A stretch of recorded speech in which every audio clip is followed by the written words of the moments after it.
Welcome to the show. My name is Victoria Turner, and this is Powerful People of San Diego.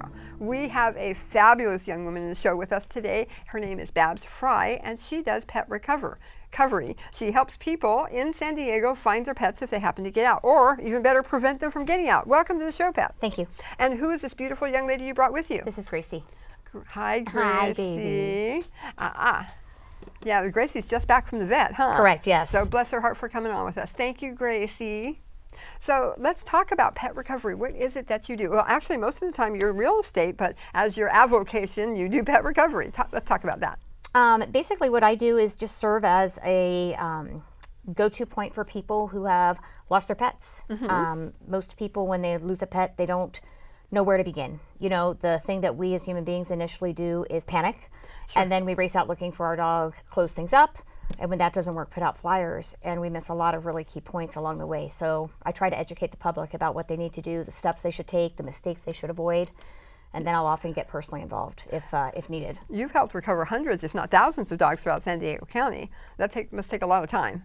It does, and it's kind of gotten worldwide. I actually now take phone calls from anywhere. So. Well, that's amazing. Well, Yeah. you can't run around everywhere the way you do No, in I San Diego don't. County. I don't. So what's the very first thing that, my dog has just gotten out, oh my God, what am I going to do? What is the first thing I should do?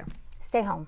That doesn't make any sense. Why do you say stay home? It is so counterintuitive, but typically what I'll have to do is explain to people the common sense behind it, because it doesn't. I mean, our human instinct is if we don't go find our dog, we won't find our dog. But what we do is we confuse our dog when we do that, and if it's fearful, we may even chase it off because we're spreading scent.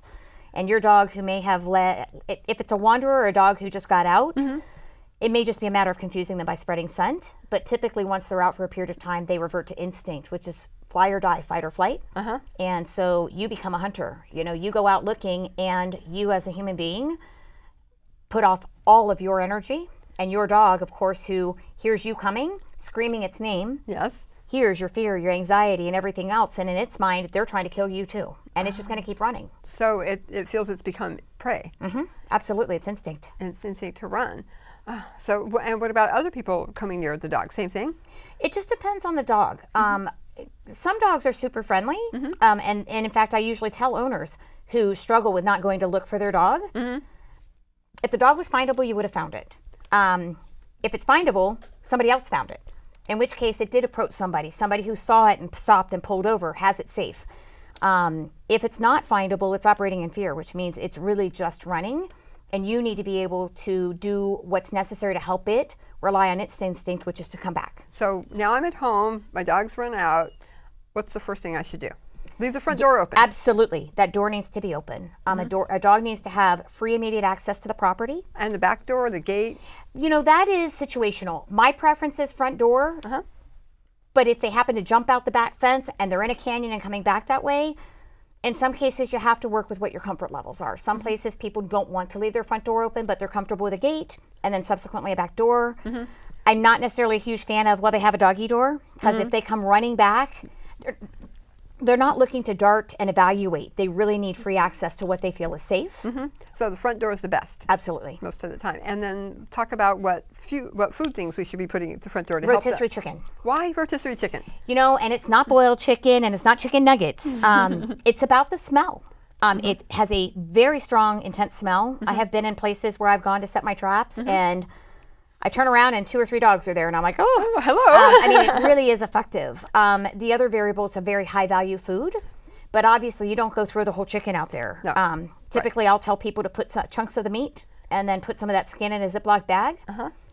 Every 3 to 4 hours, nuke a little piece of it and put it on top, and it keeps that smell really nice and fresh. Well, yeah, and science tells you that when that scent warms up, it spreads farther, and that's what you're looking for. Absolutely. Especially if there's a breeze that goes by your front door. And you want to use the wind to your benefit, for sure. Scent items. I'll tell people also, I tell people to put dirty laundry out, and I tend to really recommend undergarments.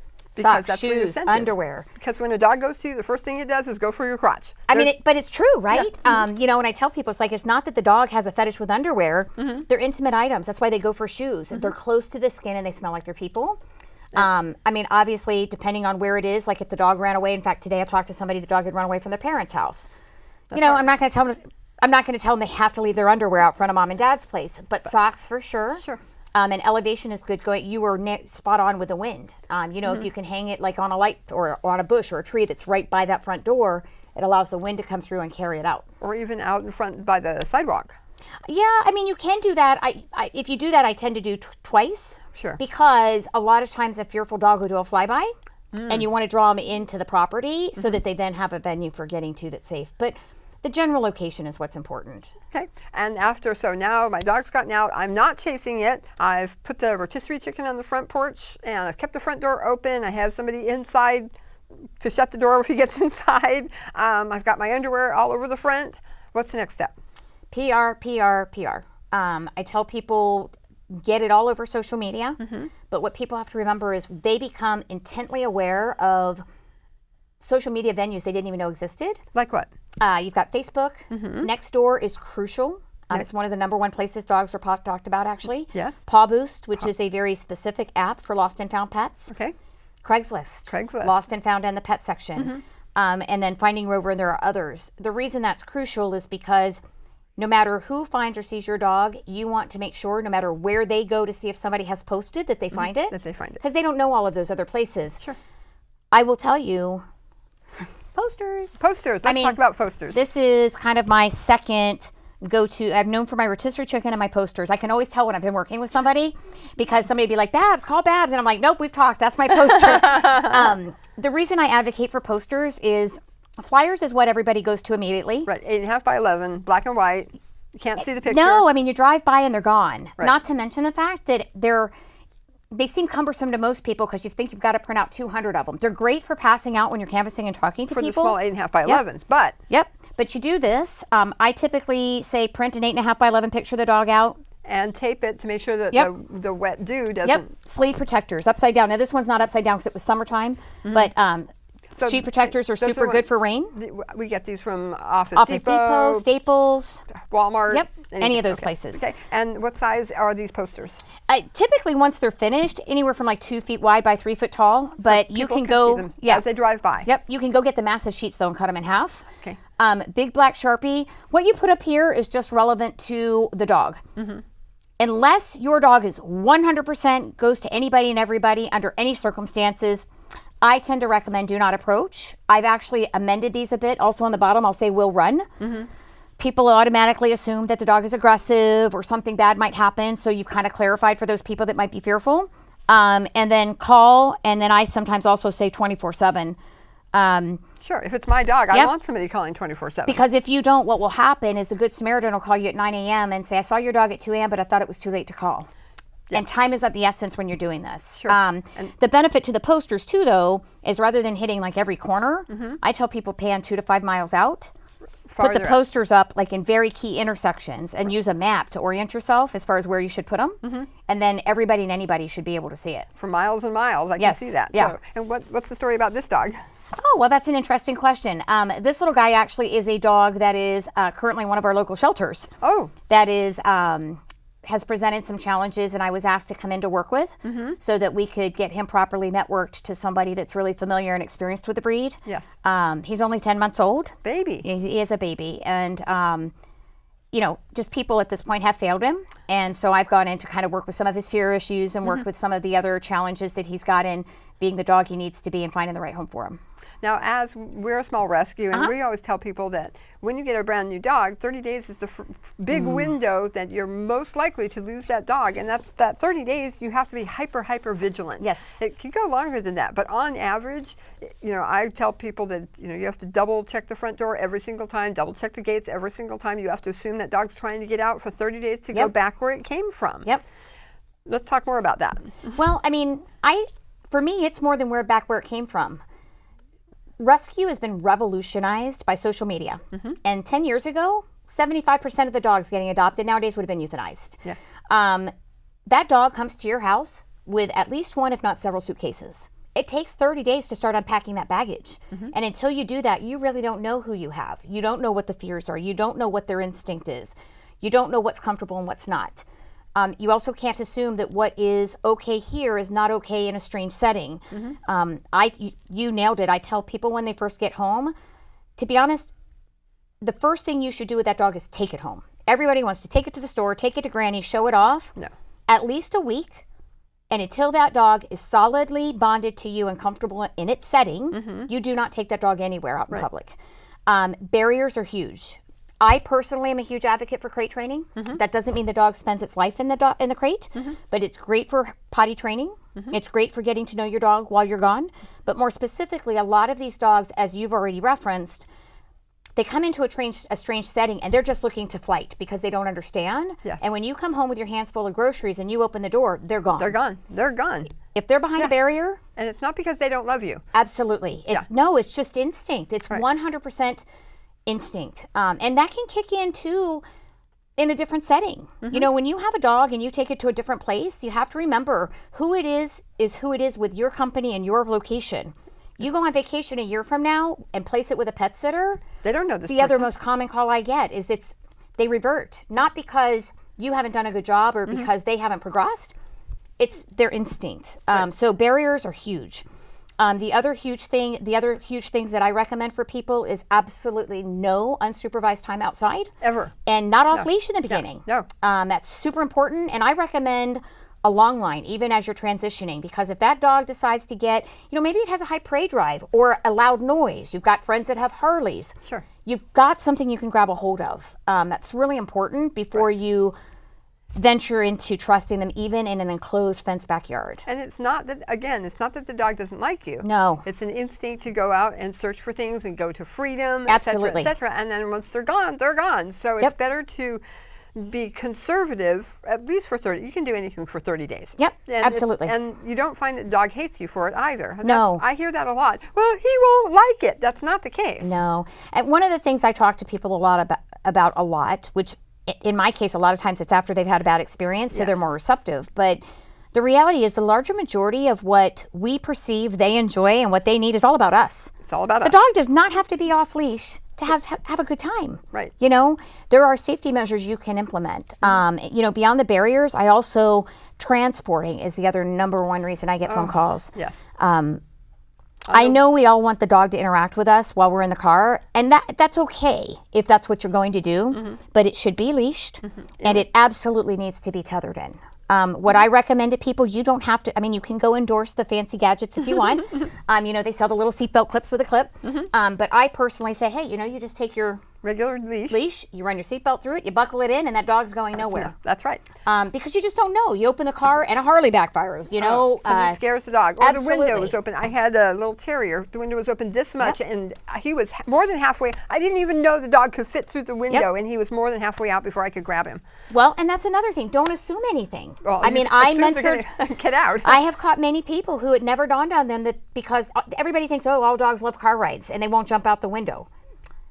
It happens. Right. Or if there's another car driving by with another dog with its head out the window, there goes your dog. Yep. If you drive by McDonald's, you drive by KFC, there goes your dog. Yep. So you can't ever leave that window open. No, it's huge. Yeah. The other thing that some people learn the hard way is be mindful, treat your dog like a kid. Safety lock. Yep. Your puppy gets up, wants to look all outside, what's going on. Right. It steps on that power window button and you're in trouble. That's right. You leave the dog in the car for 2 minutes with the car's running and the air conditioning's on. Driving down the road. Dog locks you out of the car. Oh, yes. I've actually had that happen. I now have spare keys. Yes. With you. Absolutely. 100%. And lastly, and this is, it's a controversial topic with a lot of people, but I will tell you, as the person that's on the tail end of the I lost my dog, a household collar is meant for tags and tags only. A harness, big or small, I don't care if it's a 5-pound Chihuahua, they will come off. They give the illusion of security because there's so much material to them, and there's a lot of them out there that would promote themselves as being escape-free. Every dog, when it starts to throw its limbs about in a panic, will come out of a harness. There are a couple things that you can use that, at least for me, I consider safe. My personal go-to is a slip lead because I know how to use it, but more specifically, it's a piece in one. It's basically a leash and it's a collar. You don't have to figure out how do you put a choke chain together and all that other stuff. Does it fit right? It literally is. Slips open. It goes over the head. What's most important, because you'll see these at the vets and from when you go to the shelters, that what they give you is not a good, reliable slip lead. It needs a tab. Because then what it does is it goes on and you can roll it down so that it, actually, Gracie has one on. See how this is like nice and loose and I can rotate it around? Yes. But If she were to put her head down, it can't get so big it would come off. It locks to a specific place. Yes, but if she panics or backs off, it's going to noose her. She cannot get out of that. So that's my personal go-to. Yes. The other thing, though, that is very common, which also is very acceptable, but very important that it be used properly, is what we call a martingale collar. Yes. And this is basically a collar with a, for lack of a better word, a choke mechanism on it. Let me spell martingale because not Yes, everybody knows. please. Martingale. Yes. Martin, like the man, or Yep. my favorite Martin. Yep. Gale, Gale, like in windstorm. So it's a martingale collar. Okay, so Yep. let's talk more about it. This one is my preferred for two reasons. It's got a clip. Clip pops open. You can fit it. It's easy to go on. The reason I like that is because martingale's the way most you're so silly. What are you doing? She's looking for that treat. She's looking for that treat. More? Here, you can have it. It's right there. The more specific part is a lot of them don't have clips, and so they fit it so that they can get it on the neck. A martingale should never be left on. I can't tell you how many people use this and even put their household tag on it. It is a choke hazard if it's fit properly. But what happens without the clip is that a lot of people, they put it on and it's a hassle to get on and off. So they leave it. They leave it on. And it's only for walking. Yes, absolutely. The most important part is if it's not fitted properly, it's no better than a household collar. When you pull on this, these two rings should never touch if it's properly fitted. Because when that dog pulls, it needs to choke it for it not to come off. Right. So if this comes like this, where do you think that's going? Oh dear. Right over the head. Right over the head. So that's super important. And sometimes they're cloth. Cloth is acceptable as well. But basically, it's got a stop gap. And these two rings should never touch is how you can make sure that it fits properly. Some people are uncomfortable with these sort of tools.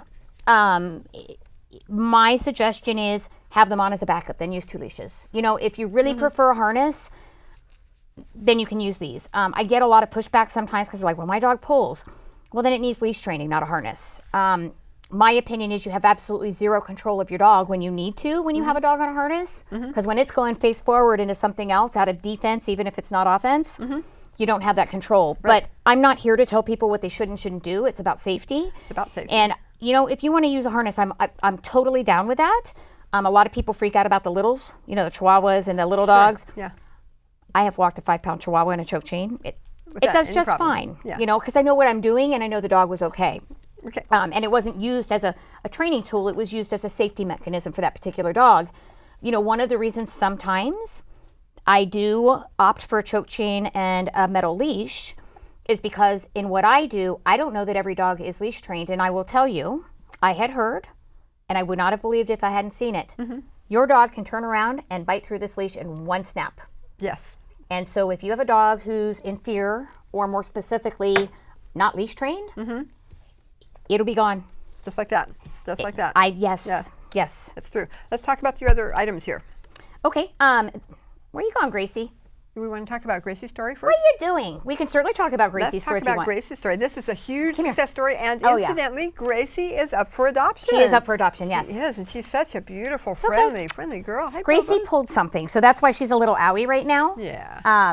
You know, Gracie actually is a good story, not just because of what I do, but this actually was not an owned pet. This is one of those cases where I get to be helpful in the community. I have forged a really good relationship with our shelter system. In fact, the larger majority of them have my business cards and give them out to everyone when they come in looking for their lost pets. So Yes. that's really cool. I'm really excited about that. But Gracie is a good example of how the community really is key. This is not about me. This little girl had been racing around the SDSU and La Mesa area for 3 weeks. You're okay. Well, just let her sit down first. Her leg's really hurting her. It's all right. There you go. Good girl. All right, she's gonna get her in a bush. You're gonna get a bush? Okay, it's all right. We'll get you taken care of when we get home. Unfortunately, this is sometimes what can happen when they spend a lot of time on the streets. Their body breaks down, and she started limping, and so we don't think there's a tear or anything else. Let's start in the beginning. Yep. Yeah, So they started getting phone calls. The shelter got phone calls. Well, yes. So basically what happened with this particular dog is she had been on the street. She and another dog had been on the streets for 3 weeks. Multiple authorities had been out and made attempts to catch them. But what people don't understand is that even humane law enforcement, animal control. You can't catch a dog that's running. You can't. Neither can they. No. And so plus which they have only so much time, only so many personnel. They can only stand out there waiting for so long. So even if they see a dog for 10 seconds, they can't wait 12 hours to catch it. And you nailed it. And that's what I try to explain to people. I mean, Gracie is here only because people saw her, people posted, people reached out to me. Multiple people. Had multiple people, and I had an incredible network of about 10 ladies who stepped up and said, and they admittedly had been doing it all wrong. And it was an incredible experience. They were following her, cornering her, chasing her, trying to get her safe, well-meaning. They didn't know any different. Right. But as soon as we connected... Wait. But what they were doing is hitting all of her fear, her Absolutely. basic instincts. They were doing everything wrong to start those basic instincts to run away. Yep. What should they have done? You stop. You don't follow a loose dog in a car. You don't try to corner it. You don't cut it off from where it's trying to go. Her, for example, multiple times, they kept trying to cut her off from the park because they didn't want her to get where they couldn't find her, but that was her safe place, and it forced her to move. You stop, you observe, make notes, and report. Because if you report, somebody is going to put you in touch with me, or we will track down an owner if there is one. It's amazing. We have an amazing community in San Diego County of lost and found people that kind of connect the dots. The next step, obviously, is to, participate in not creating the problem. We had to do some education to get people to leave her alone. And all of these ladies were very instrumental, not just in changing what they were doing, but going on a massive PR campaign. They all got on Nextdoor for their various areas. They got on Facebook pages and so forth. And we basically posted pictures and said, hey, everyone is aware of this dog. Please, if you see her, report it. Please get the information that we need, which is basically, where did you see the dog? What time? What side of the street? Where did she duck into? So on and so forth. Because that's where my skills come in. I can figure out what that dog's pattern is. If she comes somewhere more than once or twice, we set a trap there. How long was she on the street? She was being tracked by people in the community for 3 weeks. 3 weeks? We have no idea how long before that. At least 3 weeks. At least 3 weeks. And then how long after what was the first thing you did? Besides you accumulated all this information, you analyzed the pattern, and then what did you do? I had them embark on their mass PR campaign. In fact, they went out and put posters everywhere. Wow. And every time we got a sighting, we modified our posters. These girls traveled some pretty significant distance and took a couple jaunts on the freeway. Wow. So they're lucky they lived at all. The other one unfortunately didn't. She went all the way from Spring Street on 8 to the 163. Holy cow. A couple of miles. She unfortunately didn't make it. Poor baby. But she did. So what did you do to catch her finally? I ended up having to set a trap. We've gotten the cooperation of the community. We had tracked her. She was a nightmare. She got on the freeway. We'd gotten several solid places where we thought we had her somewhat confined, where we could set a trap and leave her be and she could settle. And she would... Every time. Every time. Ironically, she ended up jumping into the backyard of somebody who posted, I've got this strange dog in my yard. I can't get it. And I can't. And in fact, we even got the cooperation. La Mesa PD had been involved in this particular dog. Wow. And we had worked with them because the first time, not knowing any different, they had gone and actually spooked her off. And we were coming to set a trap. And so in fact, La Mesa PD sometimes actually now will contact me to get some of the dogs that are loose in the area. So bless your heart. It's been really good. But we went and we set a trap, made a point not to disturb the area. That's what people really don't understand is we want to see and we want to check if she's still there, and that's all predatory in dogs world. So I just gave the lady very specific instructions about what to do, how to keep the area somewhat confined. When I got there, I very quietly kind of evaluated what we were working with. They were kind enough to help me bring the trap in. And then you got her. It was... a long time. It was pretty quick. It was pretty quick. After you did the right thing. I literally doused the chicken broth and she came running around the corner and I'm like, whoop, and so we kind of had to duck for cover and thank you. Well, she was safe. You have been watching Powerful People of San Diego. I'm here with my wonderful guest, Babs Fry, who does dog recovery here in San Diego. We have about 2 minutes remaining. Can you talk really quickly about the nonprofit that you've just started? Because you've been doing all of this out of your own pocket. You need to be paid for this. And Gracie needs a home. So talk to me really quick about your nonprofit. Sure. And then we will have you summarize what we've talked about. Sounds good. So we are now officially A Way Home for Animals Incorporated. Don't need to be paid for what we do, but we do need to support the ventures like we do Gracie. And then we are still working on our 501c3, but we are available pretty much 24/7 to help anybody that needs it. That's great. And if I was the goddess of giving you anything that you want for your nonprofit, what would you like? I desperately need a van. A van would be helpful. Okay, to help Right you drive. now, well, the animals are all transported in the back of my pickup right now. So in inclement weather, we've got traps that are exposed. Or if I'm doing multiple things, it's hard to juggle traps and dogs and crates and other things. So. And what would you like to tell the general public about what you do and what they can do to help prevent their dogs from getting out, and what they should do after, really quickly? Sure.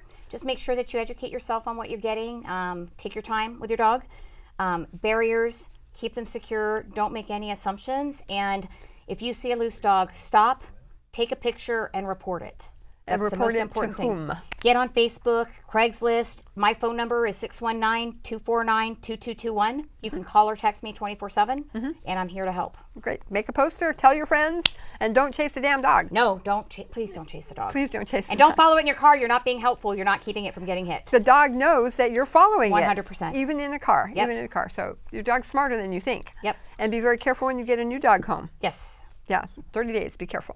Thanks for being with us here. Thanks for saying hello to Gracie. Hi, Gracie. If your name is George Burns, please call. We've got your dog. And thanks for being here with Powerful People of San Diego. Thanks very much. We'll talk to you again next time.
Hi, I'm Babs with Away Home for Animals and wanted to talk to you for a minute about Gracie.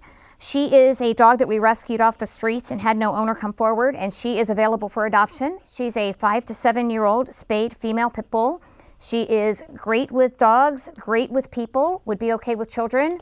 She has a great play energy, but is also very content to be a couch potato, as she can see. And she can be met by calling 619-249-2221.